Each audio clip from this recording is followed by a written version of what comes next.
Hello everyone, welcome to I Q aboard. सो ये जो वीडियो है ये अगस्त के 2021 के करंट अफेयर्स का पार्ट 2 है। इसका पार्ट 1 मैं ऑलरेडी अपलोड कर चुका हूँ, तो जिन्होंने भी नहीं देखा है तो वो मैं वीडियो के एंड में इसका लिंक दे दूँगा, आप उसको वहाँ से चेक करिए। ठीक, तो इसका पार्ट 2 स्टार्ट करते हैं हम। इसमें फर्स्ट क्वेश्चन है कि India's nuclear power capacity will reach 2024 80 megawatt by which year. Bharat की परमाणु ऊर्जा क्षमता किस वर्ष तक 2024 मेगावाट तक पहुंच जाएगी। तो इसका आंसर है 2031 तक। ठीक है, अब 2031 तक ये कैसे पहुंचेगी। पहली बात तो इसमें क्या होगा कि 10 न्यू न्यूक्लियर रिएक्टर्स ऐड किए जाएंगे, 10 न्यू न्यूक्लियर रिएक्टर्स। ठीक है, 10 नए न्यूक्लियर रिएक्टर्स इसमें ऐड किए जाने वाले हैं।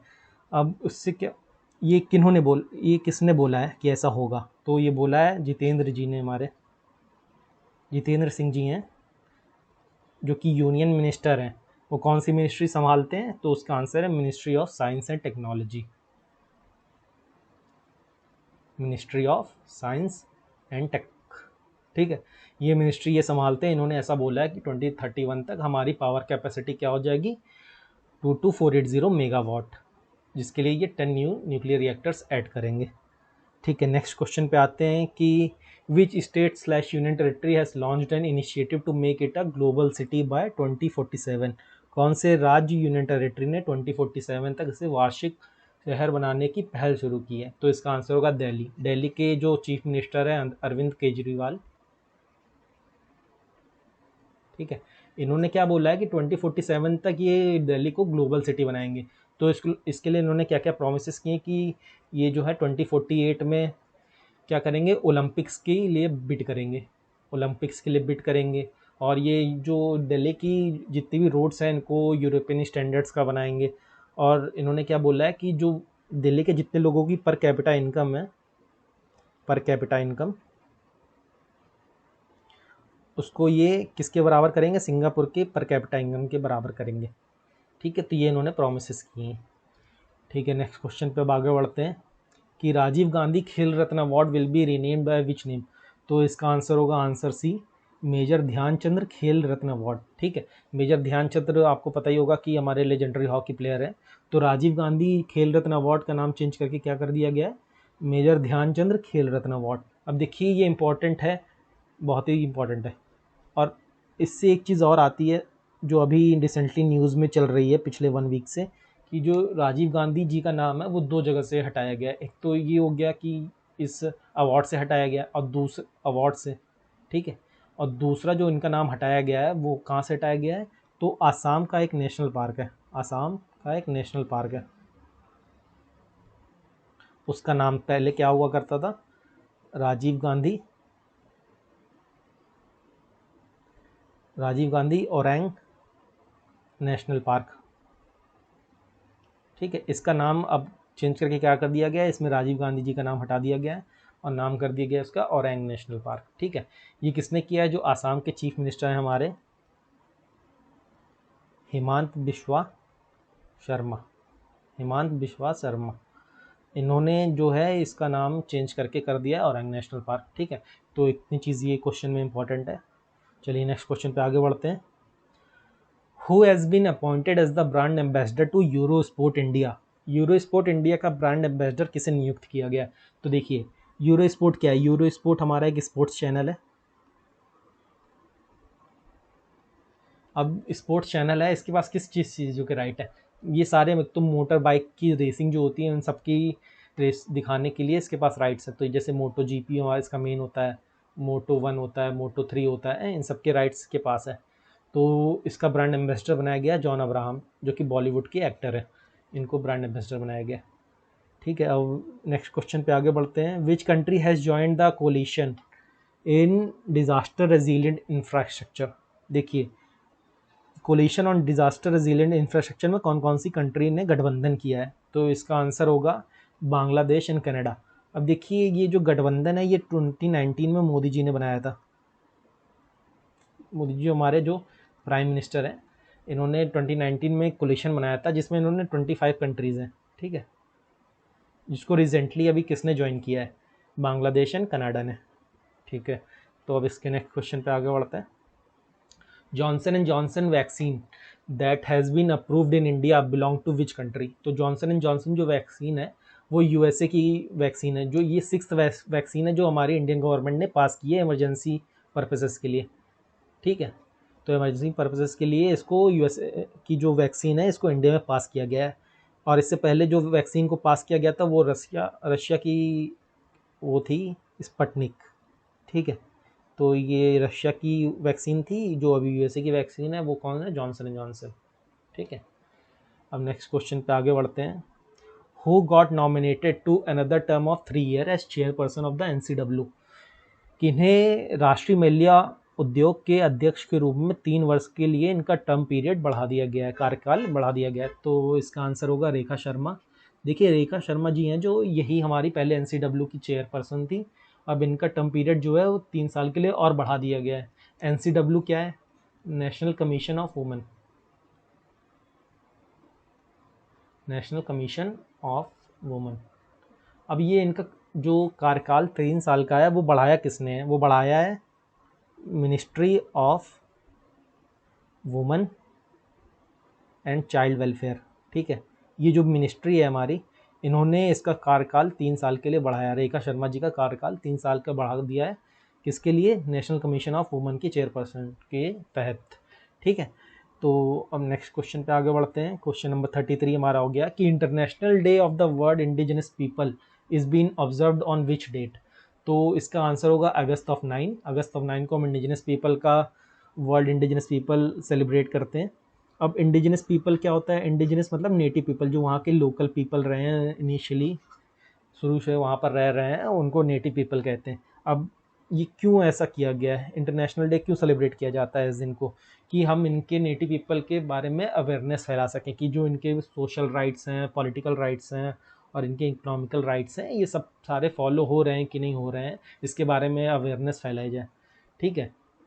तो इसका आंसर हो गया आंसर बी, अगस्त ऑफ 9, ठीक है। नेक्स्ट क्वेश्चन पे आगे बढ़ते हैं कि जायद तलवार 2021 is the bilateral exercise of India with which country?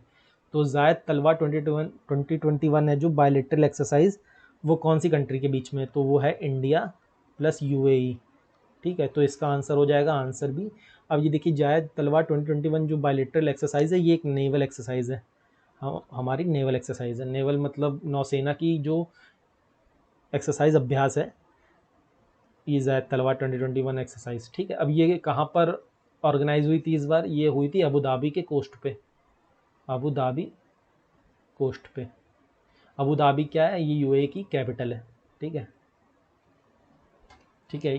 आपको कैपिटल बता रहा हूँ तो बता देता हूँ, ये ऑस्ट्रेलिया की कैपिटल होती है कैनबेरा, जापान की कैपिटल है टोक्यो, यूएसए की वाशिंगटन डीसी, ठीक है। नेक्स्ट क्वेश्चन पे आते हैं। Which state won the AI Game Changer Award in the Experience AI Summit organized by NASSCOM? तो कौन से ऐसे स्टेट को AI गेम चेंजर अवार्ड मिला है जो नासकॉम ने ऑर्गेनाइज किया आया था? तो उसका आंसर होगा तेलंगाना। अब देखिए तेलंगाना की जो गवर्नमेंट है, तेलंगाना की जो गवर्नमेंट है उसने जो अपना मॉडल प्रोड्यूस किया, वहाँ सामने दिया, उसका नाम था crowd monitoring through AI, crowd monitoring through AI। तो टोटल 250 जो है वो ऐसे मॉडल प्रोड्यूस किए गए थे डिफरेंट गवर्नमेंट से। तो उसमें से ये मॉडल सेलेक्ट किया गया तेलंगाना का, जिसको AI गेम चेंजर अवार्ड दिया गया है। अब ये नासकॉम ने दिया है। अब नासकॉम के बारे में जान लेते हैं, क्योंकि देखिए मैंने कल भी बताया था कि बहुत सारे स्टैटिक फैक्ट्स जो होते हैं वो करंट अफेयर से रिलेटेड होते हैं। अब जैसे नासकॉम के बारे में यहाँ से पूछा जा सकता है, क्योंकि नासकॉम अभी न्यूज़ में रहा है करंट अफेयर के तहत। तो नासकॉम से ये पूछा जा सकता है कि नासकॉम का फुल फॉर्म क्या होता है? तो वो मैं आपको बता देता हूँ कि नासकॉम का जो फुल फॉर्म होता है वो होता है national association of software and services company, software and services companies, ठीक है। अब देखिए इसका जो नासकॉम का हेडक्वार्टर है वो दिल्ली में। तो ये सारी चीज़ें आपको पता होनी चाहिए कि ये क्वेश्चन तो आया है, लेकिन डायरेक्टली ये क्वेश्चन ना आके ये भी पूछा जा सकता है स्टैटिक फैक्ट्स में, क्योंकि आजकल के एग्ज़ाम में static facts and current affair बहुत ही इंपॉर्टेंट है। तो स्टैटिक फैक्ट्स तो आपको जैसे डायरेक्टली पूछा जा सकता है वहाँ यहाँ से, ठीक है, तो आपको ये याद होना चाहिए। चलिए नेक्स्ट क्वेश्चन पे बढ़ते हैं।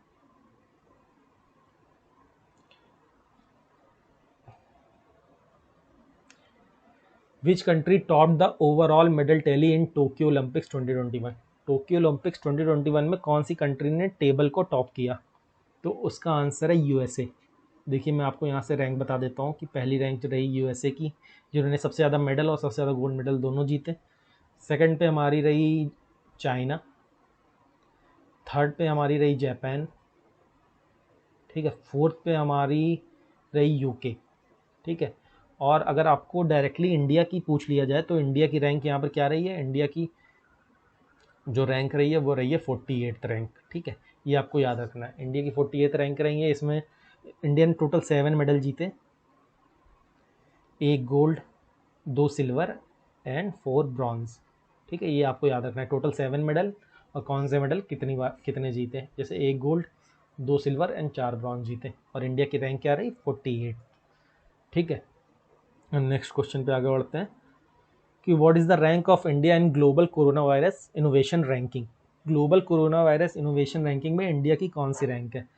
तो देखिए ये पहले तो ये बता देता हूँ कि कोरोना वायरस इनोवेशन रैंकिंग क्या है। कि जैसे कि जो भी कोरोना वायरस अभी फैला हुआ, तो इसको डील करने में, इसको हैंडल करने में कौन सी कंट्री ने कितने इनोवेटिव सोल्यूशन दिए। ठीक है, कोविड-19 से फाइट करने के लिए कितने इनोवेटिव सोल्यूशन किस कंट्री ने फाइंड किए, तो इस अकॉर्डिंग रैंक निकालेगी कि सबसे ज़्यादा अच्छी जो कंट्री है जिन्हें सबसे ज़्यादा सोल्यूशन फाइंड किए, इनोवेटिव सोल्यूशन, उसको फर्स्ट रैंक, और ऐसे करके। तो फर्स्ट रैंक उसमें किसकी रही है? यूएसए की, अमेरिका की। हमारी इंडिया की रैंक रही है 32। ये आप याद रखिएगा कि इंडिया की जो रैंक है वो क्या है? 32। अब इसमें ये भी इम्पॉर्टेंट पॉइंट है कि जो इंडेक्स है, ये जो रैंक है, ये किसने बनाई है? तो ये बनाई है हमारी स्टार्टअप ब्लिंक ने। स्टार्टअप ब्लिंक ने ये रैंक बनाई है। ठीक है, अब इंडिया की रैंक इसमें 32 हो गई। पहले देखिए इंडिया की रैंक 26 थी, लेकिन ये चेंज हो के 32 हो गई। तो इसको मैं इससे एक इम्पॉर्टेंट पॉइंट बताना चाहूँगा कि जो जितने भी ये इंडेक्सेस होते हैं, मतलब जितनी भी ये रैंकिंग होती हैं, और जितने भी जैसे वो होते हैं कि कौन से अपॉइंटमेंट हुए हैं, कि इस पोजीशन पे किसका अपॉइंटमेंट हुआ है, ये आपको एक बार एग्ज़ाम से पहले भी ज़रूर चेक करना है। तो मैं क्या करूँगा, इन सब की एक स्पेसिफिक वीडियो एग्ज़ाम से पहले भी बनाऊँगा, ताकि जो जितने भी अपडेटेड रहें कि अब कौन चेंज होकर क्या हो गया है, क्योंकि ये चेंज होते रहते हैं, तो वहाँ से आप चेक कर सकते हैं। तो वो वीडियो मैं बनाऊँगा, तो आप ज़रूर चेक करिएगा। चलिए अभी नेक्स्ट क्वेश्चन पे आगे बढ़ते हैं कि विच country has confirm the first case of the contagious Marburg virus? देखिए जो मार्बर्ग वायरस है, अब ये इम्पॉर्टेंट क्यों है? क्योंकि देखिए पहली बात तो ये, जैसे ये हमारा अफ्रीका है, ठीक है, तो यहाँ पर वेस्ट अफ्रीका में एक कंट्री पड़ती है गिनी। ठीक है, अब ये गिनी में ये वायरस पहली बार पाया गया है। अब ऐसा नहीं है कि ये वायरस पहले था नहीं, ये वायरस बहुत ज़्यादा पहले भी आ चुका है अफ्रीका में, लेकिन इस कंट्री में ये इसका पहला केस पाया गया है, तो इसलिए ये इंपॉर्टेंट है। कौन सी कंट्री में इसका पहला केस पाया गया? गिनी। अब देखिए गिनी को आपको कैपिटल पता होनी चाहिए, बहुत बार पूछी गई है, तो इसकी कैपिटल होती है कोनार्की, कोनाक्री, जो भी कहते हो। और अब कैपिटल बता रहा हूँ तो मैं सबकी बता देता हूँ कि जैसे चिली की कैपिटल है सेंटियागो, यूएस की कैपिटल आपको पता ही होगी वॉशिंगटन डीसी, इंडिया की कैपिटल तो पता ही होगी। ये गिनी जो है ये वेस्ट अफ्रीका का पार्ट है। ठीक है, अब देखिए इसमें आपको ये पॉइंट पता होना चाहिए, जो ये मार्बर्ग वायरस है, ये जैसे एक हमारा आपने सुना होगा एक वायरस होता है इबोला वायरस, ये भी अफ्रीका में पाया जाता है। ये जो मार्बर्ग वायरस है इसी फैमिली का वायरस है, इनकी फैमिली सेम है। ठीक है, ये भाई बहन है, Marburg virus and Ebola virus. ठीक है, चलिए नेक्स्ट क्वेश्चन पे आते हैं। Which country will host the first internet governance forum? कौन सी कंट्री पहला इंटरनेट गवर्नेंस फोरम की मेजबानी करेगा? तो उसका आंसर है इंडिया। अब देखिए इंटरनेट गवर्नेंस फोरम, इससे 2 क्वेश्चन इंपॉर्टेंट है, एक तो ये और एक इसकी थीम क्या है। ठीक है, तो इसकी थीम ये है कि inclusive internet for digital India, inclusive internet for digital India. जिसको भी राइटिंग नहीं समझ में आती वो प्लीज़ कमेंट कर दीजिएगा, तो जो भी वो आंसर नहीं समझ में आ रहा होगा मैं बता दूंगा।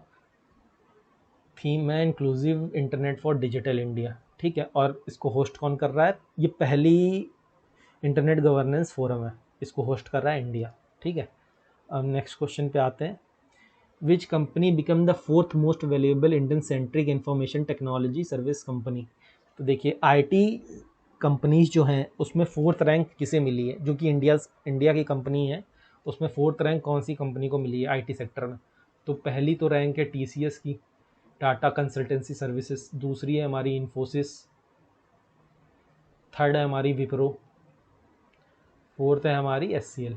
तो इसका आंसर हो गया एचसीएल। ठीक है, चलिए नेक्स्ट क्वेश्चन पे आते हैं, which Bollywood actor was recently appointed as UNICEF Celebrity Advocate for their global campaign EVAC। देखिए EVAC एक कैंपेन है, एंडिंग वायलेंस अगेंस्ट चिल्ड्रन, कि चिल्ड्रन के खिलाफ जो भी वायलेंस है होता है उसके खिलाफ एक कैंपेन स्टार्ट किया यूनिसेफ ने। तो उसको एक तरह से एडवोकेट उसका, या फिर आप एम्बेसडर भी बोल सकते हैं। तो इंडिया से उसका एम्बेसडर किसे लिया गया है, आयुष्मान खुराना जी को, जो कि बॉलीवुड एक्टर हैं, इनको इसका एडवोकेट इस कैंपेन का बनाया गया है। ठीक है, अब देखिए स्टैटिक फैक्ट्स यहाँ से भी काफ़ी बनते हैं, कि जैसे यूनिसेफ है, इसका फुल फॉर्म क्या होता है, इसका हेडक्वार्टर कहाँ पे है। तो ये मैं बता देता हूँ कि यूनिसेफ का जो फुल फॉर्म होता है United nation international children emergency fund. ठीक है, तो यूनिसेफ का फुल फॉर्म हो गया United nation international children emergency fund, और इसका हेडक्वार्टर कहाँ पर है, इसका हेडक्वार्टर है न्यूयॉर्क में। ठीक है, चलिए नेक्स्ट क्वेश्चन पे आते हैं, what is the rank of India on the global youth development index 2020। India की कौन सी रैंक रही है ग्लोबल यूथ डेवलपमेंट इंडेक्स 2020 में। देखिए ग्लोबल यूथ डेवलप, आपको मैंने बताया था कि जितने भी इंडेक्सेस होते हैं इससे बहुत क्वेश्चन बनते हैं, तो ये क्वेश्चन तो बहुत इंपॉर्टेंट है, आपको इसको बहुत अच्छे से याद करना है, ये आगे वाले एग्जामों में, सारे एग्जामों में पूछा जाएगा पक्का है ये। तो इसका आंसर होगा, इंडिया की रैंक है 122 ग्लोबल इनोवेशन रैंक में। ठीक है, और इसमें फर्स्ट रैंक आपको याद रखनी है किसकी है, फर्स्ट रैंक आपको हमेशा हर इंडेक्स की पता होनी चाहिए, फर्स्ट रैंक और इंडिया की रैंक क्या है, ये दोनों आपको बहुत इंपॉर्टेंट होता है। तो फर्स्ट रैंक इसमें किसकी है, सिंगापुर की, फर्स्ट रैंक सिंगापुर की हो गई, और इंडिया की 122। ठीक है, अब नेक्स्ट क्वेश्चन है, which one has involved digital प्रयास। डिजिटल प्रयास का अनावरण किसने किया। पहली बात तो जान लेते हैं कि डिजिटल प्रयास क्या था। डिजिटल प्रयास क्या था कि जितने भी स्मॉल इनकम ग्रुप के एंटरप्रेन्योर हैं, स्मॉल इनकम ग्रुप के एंटरप्रेन्योर हैं, इनको क्या किया जाएगा, एक ऐसा प्लेटफॉर्म प्रोवाइड किया गया है कि यहाँ पर इनको लोन लेंडिंग होगी, लोन प्रोवाइड किया जाएगा। ठीक है, तो ये किसने अनवील किया है, किसने इसका अनावरण किया है, तो उसका आंसर होगा सिडबी। सिडबी जो हमारी है, देखिए यहाँ से सिडबी के बारे में भी आपको पता होना चाहिए कि सिडबी क्या है। सिडबी का फुल फॉर्म होता है स्मॉल इंडस्ट्रीज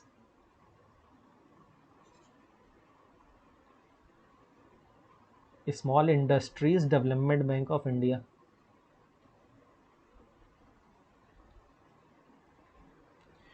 देखिए अब सिडबी का हेडक्वार्टर कहाँ है, सिडबी का हेडक्वार्टर है लखनऊ में। ये सारी स्टैटिक फैक्ट हैं जो बहुत आते हैं, तो आपको ये पता होना चाहिए। सिडबी ने क्या किया, डिजिटल प्रयास का अनवेल्ड किया, वो क्या है कि स्मॉल इनकम एंटरप्रेन्योर ग्रुप को लोन लेंडिंग की जाएगी, इसका फुल फॉर्म बता दिया है, इसका हेडक्वार्टर होता है लखनऊ में। ठीक है, और आपको देखिए ये ऑप्शन दिख रहे हैं, नाबार्ड, सेबी, आरबीआई, इन तीनों के हेडक्वार्टर कहाँ पे हैं, तीनों के हेडक्वार्टर मुंबई में। ठीक है, अब देखिए सेबी का मतलब क्या होता है, सेबी का मतलब होता है security exchange board of India. ठीक है, सेबी का क्या मतलब होता है, security exchange board of India. RBI होता है रिजर्व बैंक ऑफ इंडिया, और नाबार्ड का मतलब होता है national bank for agriculture and rural development. SEBI हो गया security exchange board of India, आप लिख लीजिए security exchange board of India.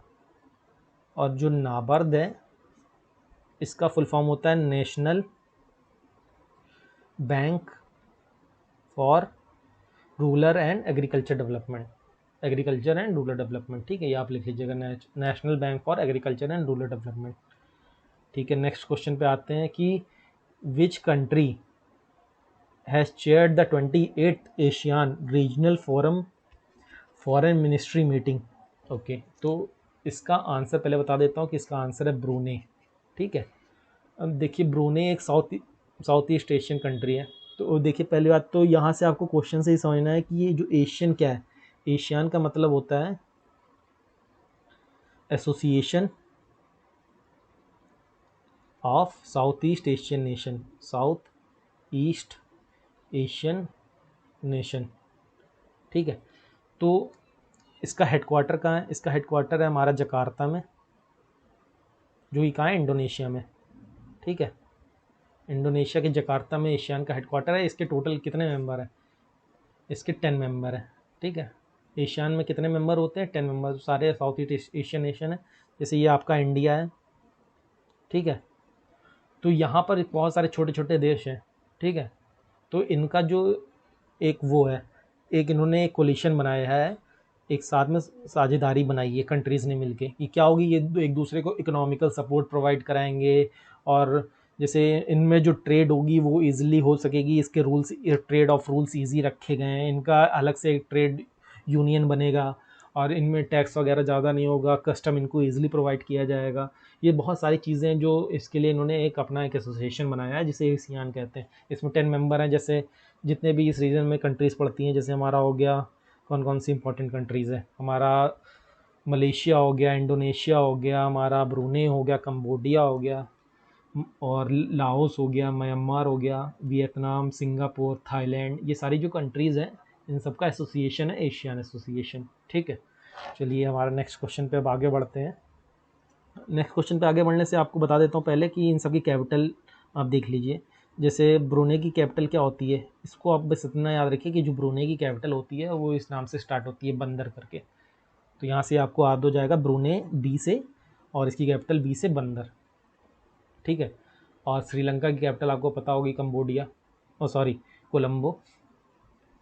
Sri Lanka की कैपिटल कोलंबो। मालदीव की कैपिटल उसके नाम में ही मिल जाती है, MALE, माल, माले या फिर मेल जो भी बोलते हो। बांग्लादेश की कैपिटल ढाका।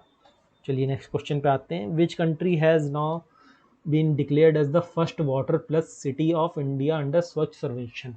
स्वच्छ सर्वेक्षण के तहत अब किस शहर को भारत का पहला वाटर प्लस सिटी घोषित किया गया? वाटर प्लस मतलब कि जहाँ पर जिस सिटी में वाटर की जितनी रिक्वायरमेंट है उससे ज़्यादा सरप्लस वाटर उस सिटी में है। तो ऐसी कौन सी सिटी है? ऐसी पहली सिटी बनी है इंडिया की, जो है इंदौर, ठीक है। इसका आंसर हो गया सी, इंदौर। इंदौर कहाँ पे है? इंदौर मध्य प्रदेश में। और अब ये भी जान लीजिए कि इंदौर का एक इम्पॉर्टेंट पॉइंट है कि इंदौर हमारी क्लीनेस्ट सिटी है, क्लीनेस्ट सिटी, सबसे साफ़ सुथरी सिटी जो है, उसका अवार्ड किसको मिला है? पिछले 3 सालों से 4 सालों से ये अवार्ड इंदौर को ही मिल रहा है, ठीक है। हम नेक्स्ट क्वेश्चन पे आते हैं कि India will be conducting the annual Malabar naval exercise with which other countries? देखिए मालाबार बहुत ही इंपॉर्टेंट क्वेश्चन है, ये हर साल ये पूछा जा रहा है इस समय कि मालाबार एक्सरसाइजेज, क्योंकि ये हर ईयरली एनुअली हर साल में ये एक्सरसाइज परफॉर्म होती है। तो ये एक्सरसाइज इसलिए भी इम्पोर्टेंट है कि ये इसका दूसरा नाम होता है quad naval exercise, quad naval exercise. अब ये इसका नाम क्वाड नेवल एक्सरसाइज क्यों है? क्योंकि देखिए इसमें 4 कंट्रीज़ पार्टिसिपेट करती हैं। एक तो हमारी इंडिया होगी, उसके साथ 3 कंट्री जो पार्टिसिपेट करती हैं वो है USA, जापान एंड ऑस्ट्रेलिया। देखिए ये मालाबार जो नेवल एक्सरसाइज है ये 1992 से स्टार्ट हुई थी, और तब इसमें केवल USA एंड इंडिया की जो नेवीज़ थी वो पार्टिसिपेट करती थी। लेकिन अभी इसको रिसेंटली जापान और ऑस्ट्रेलिया ने भी ज्वाइन किया है, तो ये इसका नाम अब चेंज, ये भी दूसरा नाम है इसका, क्वाड नेवल एक्सरसाइज, ठीक है। सबसे इम्पोर्टेंट ये नेवल एक्सरसाइज होती है हमारी, ठीक है, एग्ज़ाम के पॉइंट ऑफ व्यू से। तो नेक्स्ट क्वेश्चन पे अब आते हैं। The Indian air force has build one of the world highest mobile air traffic control towers eight which place? भारतीय वायुसेना ने दुनिया के सबसे ऊंचे mobile air traffic control tower में से एक का निर्माण कहाँ किया है? तो उसका आंसर है लद्दाख, ठीक है। चलिए इस क्वेश्चन में बस इतना ही है। नेक्स्ट क्वेश्चन पे आते हैं। Who has assumed additional charge of governor of Mizoram? देखिए ये एक इम्पॉर्टेंट पॉइंट है यहाँ पे कि additional charge of governor of Mizoram क्या है, कि जैसे कोई ऐसा व्यक्ति है जिसको पहले से ही एक पोस्ट पे है, गवर्नमेंट पोस्ट पे है, और उसको एक एडिशनल पोस्ट प्रोवाइड की गई है, तो उसे कहते हैं एडिशनल चार्ज। अब ये किसे दी गई है? ब्रिगेडियर डी मिश्रा जी को। ब्रिगेडियर डी मिश्रा हमारे जो अरुणाचल प्रदेश के अरुणाचल प्रदेश के क्या थे, गवर्नर थे। अरुणाचल प्रदेश के गवर्नर जो थे, इन्हीं को एडिशनल चार्ज दिया गया है मिज़ोरम के गवर्नर का भी। ठीक है, अब यहाँ से देखिए ये ऑप्शन सी दिख रहा होगा आपको, जोरामथांगा, ये हमारे चीफ मिनिस्टर हैं हमारे मिज़ोरम के। ठीक है, ये दोनों याद रखिएगा आप कि अरुणाचल प्रदेश के जो ही गवर्नर थे डी मिश्रा, इन्हीं को हमारे गवर्नर ऑफ मिज़ोरम के एडिशनल चार्ज दिया गया है। इसके सीएम है जोरामथांगा। और यहाँ से एक और इम्पोर्टेंट पॉइंट बनता है कि गंगा प्रसाद जी हमारे, जो कि हमारे सिक्किम के गवर्नर थे, गवर्नर हैं वो, उनको ही किसका, मणिपुर का एडिशनल गवर्नर का चार्ज दिया गया है। ठीक है, इतना याद रखिएगा आप इस क्वेश्चन में। नेक्स्ट क्वेश्चन है कि which airport has been named as the world best airport on Skytrax annual ranking. तो स्काईट्रैक्स की वार्षिक रैंकिंग के अनुसार कौन सा हवाई अड्डा दुनिया का सर्वश्रेष्ठ हवाई अड्डा है। तो उसका आंसर है हमाद इंटरनेशनल एयरपोर्ट। ठीक है, ये हमाद इंटरनेशनल एयरपोर्ट कहाँ पर है, ये हमाद इंटरनेशनल एयरपोर्ट जो है वो दोहा में है। दोहा कहाँ है, दोहा जो है वो कैपिटल है कतर की। और ये कतर कहाँ है, कतर एक मिडिल ईस्टर्न कंट्री है, मिडिल ईस्टर्न कंट्री है कतर, उसकी कैपिटल है दोहा। और उसका जो एयरपोर्ट है हमाद इंटरनेशनल एयरपोर्ट, उसको फर्स्ट रैंक प्रोवाइड की गई है स्काईट्रैक्स एनुअल रैंकिंग में। ठीक है, और अब यहाँ से ये भी इंपॉर्टेंट क्वेश्चन है कि जो एशिया का सबसे बेस्ट एयरपोर्ट है उसको स्काईट्रैक्स एनुअल रैंकिंग में कौन सी रैंक, मतलब फर्स्ट रैंक पे किसको रखा गया है। तो उसका आंसर होगा बीजिंग इंटरनेशनल एयरपोर्ट। ठीक है, बीजिंग इंटरनेशनल एयरपोर्ट एशिया का पहला रैंक है इसका। और इंडिया का जो फर्स्ट रैंक पे है, जो कि टॉप 50 में भी आता है स्काईट्रैक्स की एनुअल रैंकिंग के अकॉर्डिंग, वो है IGI Indira Gandhi international airport, जो कि दिल्ली में है। ठीक है, अब नेक्स्ट क्वेश्चन पे आते हैं, जो कि लास्ट क्वेश्चन है। 130th edition of Durand Cup football tournament is scheduled to be held at which city. कौन सी सिटी में दूरंत कप का फुटबॉल टूर्नामेंट होगा। तो इसका आंसर है कोलकाता। अब देखिए दूरंत कप जो है, दूरंत कप जो भी बोलते हैं इसको, उसका इम्पॉर्टेंट पॉइंट ये भी है कि ये जो ओल्डेस्ट टूर्नामेंट है फुटबॉल का एशिया का, एशियाज़ ओल्डेस्ट फुटबॉल टूर्नामेंट। ठीक है, तो यहाँ पे हमारा ये सेकंड पार्ट एंड होता है। आप जिन्होंने भी इसका फर्स्ट पार्ट नहीं देखा था, उसकी लिंक ये आपको मिल जाएगी और आप इसको देख लीजिए। और हाँ, जिन्होंने भी लाइक और सब्सक्राइब नहीं किया हुआ है, जो पहली बार मेरी वीडियो देख रहे हैं, उसको प्लीज़ सब्सक्राइब करिए, आपको ऐसा ही कंटेंट मिलता रहेगा। चलिए, तब तक के लिए थैंक यू, बाय।